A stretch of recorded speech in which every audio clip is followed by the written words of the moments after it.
In today's video, I'm going to teach you how to connect Mailchimp with Webflow. To make this smooth, make sure you're signed in to both Webflow and Mailchimp in your browser. We'll start in Webflow, then connect everything through Zapier, which acts as the bridge between your site and Mailchimp. Begin by heading to your Webflow dashboard. From the main site's view, open the site you want to connect. Inside your site's settings area, look for the Apps and Integrations section. This is where Webflow centralizes official apps and third-party connections, so it's the right place to start. Next, choose Find an App. In the search bar, type Zapier, then select the Zapier app from the results. Click Install App.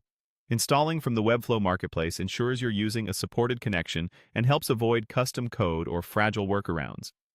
After the install, use the prompt to go to Zapier by selecting Connect Webflow to 8,000 plus apps. This opens Zapier in a new tab and drops you into a setup screen where you can build your automation, often called a Zap. If you're new to Zapier, don't worry. The interface guides you step by step. In the Zap editor, use the app search to find Mailchimp. Select Mailchimp as the service you want to connect to Webflow.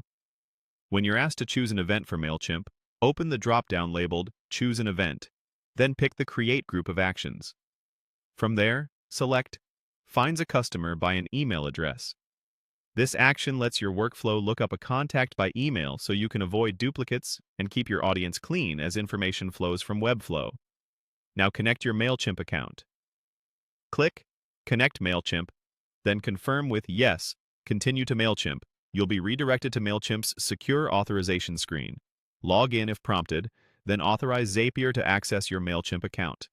You may see a couple of screens that ask you to log in and authorize again. Continue through those until you see confirmation that Mailchimp is connected. If you don't already have a Mailchimp account, use the on-screen option to create one, then return to Authorize.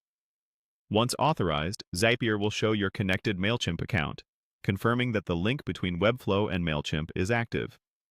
At this point, your connection path is established through the official Zapier app you installed from Webflow, and you're ready to continue configuring your automation based on your site's needs.